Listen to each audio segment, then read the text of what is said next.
Hello, my name is Jacob Daus, and today I'm going to be showing you my World War II Battle in the Alps mock here. So we'll kind of start off. We have two P-51s attacking this German train that's coming out of the mountain, loosely inspired by the Red Tails film where they're attacking a train that's going in the mountains, but this time they're attacking it coming out.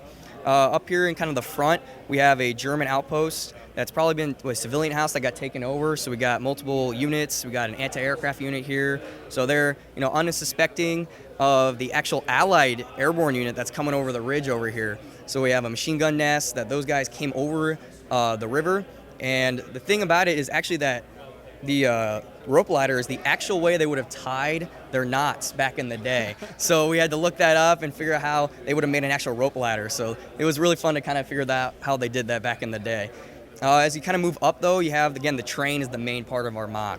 So in the passenger car here, going from the left, we have our Inglorious Bastards in there, having a couple of drinks, unaware, of course, the chaos happening outside.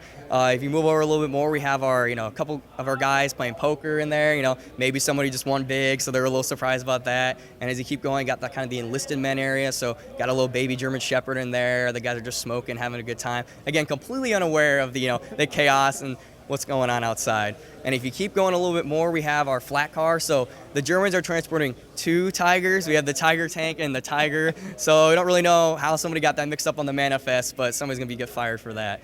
And then, of course, we got the Mountain, right? That's our big part of our mock. We have a crashed B-51. He probably got shot down by that 88 crew, and he wasn't able to pull out in time. He did meet his demise there. But, that is kind of the big thing here. We got the, the balance with the plains and the mountain to kind of have that train coming through there. Mm-hmm. The bridge element is also really nice. So what were some of the pieces you used for kind of the detailing there? Absolutely. So the big thing I used was the 1x2 modified brick with studs on both sides, and then and then used 1x1 cylinder pieces, which allowed me to get that curved element on the bottom there that you see. And then those ingot pieces, right? Trying to give it that weathered look, and that kind of like, it's old, it's European, right? It's been around for hundreds and hundreds of years, that type of thing. So tried to give it in there, trying to get that variedness with that greebling. What are some of the other details around the mountain? Absolutely. So these are my favorite parts. These are Easter eggs, right? Everybody loves their good Easter eggs. So up at the top is actually a reference to Better Off Dead, a little 80s movie where you got the skier on one ski being chased by the biker over there. You got to see the movie. Once you see it, you understand the reference, but, it is still all there. As we move down, we love our animals. So we got our eagle, right? American eagle. We got the plains, the eagle. We got our mountain goat as well over there, chilling. Again, unaware of the chaos going on. And then in front of the mountain, we have our miner in there. So he's looking for gold, He's looking for whatever's in there with his TNT. And as we keep going down, we have our troll under the bridge. It's iconic. You got to have that. And then kind of way in the back, you'll see a German kayaker in there. He's enjoying the rapids again. And then as our final thing over here is we got our tree man. I can't tell if he's helping the Allies or he's a native of the forest, but, he's coming to come help them out.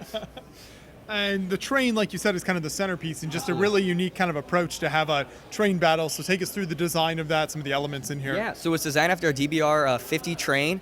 There were a lot of German trains that they used during the war. I really wanted to do something that incorporated like the armor plating, something that looked like it was from that era. And so they had a lot of normal trains, but this is the model that had that extra plating on there. And so I modified it a little bit, the design, with the anti-aircraft emplacement on the back. So it's just a coal car, but I really wanted to have something that was like, it's defending against those aircraft. So I got that extra gun on the back. Mm-hmm. And how did you kind of add this extra armor plating and some of those additional elements? Yeah, so those are using those like bracket pieces. So you got the main train in there, and then you use those bracket pieces to attach that armor plating on there. And it's good to note that all the stickers on here are also custom. So I did a lot of research into figuring out like what insignias were on German trains at the time. What did they have on there? And they used a lot of those, Iron Crosses, Eagles and such. And actually on the passenger car, that yellow insignia on the top is actually a insignia for the German trains that they would have on all their passenger cars, and they would put it on everything. And so it was kind of interesting because at the end of the war, the Americans and such would use the same captured cars, and you see the American troops on these German cars in there. So it was kind of like, what are they doing there? So it's just, a small little detail to show like the authenticity of the actual mock. And then obviously with any military build, the minifigs are a huge part of it. So talk about kind of where you got these from and the design of each side here. Absolutely. So we have a couple variations here. We have minifigs from Minifig Co., and then we also have some from Brickmania. The Minifig Co. I just really liked because they had a good variation of stuff. So I was able to use them for, their different prints, torso prints, as well as their printed helmets. Those are mostly all the Germans and Americans up in front. The Brickmania figs are the anti-aircraft crew on the actual train, so that's their flat crewmen. And then also the Inglorious Bastards in there. They're all from the Brickmania. Mm-hmm. And then the building here itself, was that modeled after anything in particular, or how did that come together? Yeah, so it was kind of looking at different designs online, like the blacksmith shop that just came out from Lego. That was very good, but it was, in my opinion, it was too like fantasy-ish. I was trying to go something a little more grounded, something you see in like the European countryside. So kind of went through a couple different models online, and I really liked this one that had the variation in the steps and had the the weathered look that looked like it had been outside, built in the elements. And then, like you said, the mountain is a huge part of this, and even the rock work here on this side of the build. What was your overall approach with that in terms of colors and types of elements that you wanted to try to incorporate to create that effect? Yeah, absolutely. Again, I did a lot of research into different rock techniques. I got some really complicated ones with ball joints and stuff, and got some really simple ones. And I wanted to kind of do a mix of something in there. So I did try to vary up with snot work, which you can see the studs, and then also just slopes as well, to kind of give it that rocky, uneven feel to it. And it was something I definitely procrastinated with, a long time. Built the green first and then went to the mountain, but I think it really paid off in the sense that, I worked with it, had a lot of, successes and a lot of, got to rebuild it, got to try again. But, I think it really came out good with that kind of uneven look to it. What is the internal structure, especially of the mountain, like, and kind of transporting that here, and how does that hold together? Yeah, so the mock splits in two, so the bridge is actually not attached to anything. You can just pop out, and it splits right down the middle of the water. On the back side, I can actually show you what the inside looks like if you would like. So on the inside, it's mostly hollow. These little panels come out. You can see the actual inside. So using most of these, those big 16 by 16 Technic pieces, and then using those supports in the inside. So it's really hollow, but it's able to give me area to build upon these slopes on. So it allows me to, have that structure in there, but then also, get height really fast. Yeah, and that's what you want. That's fantastic.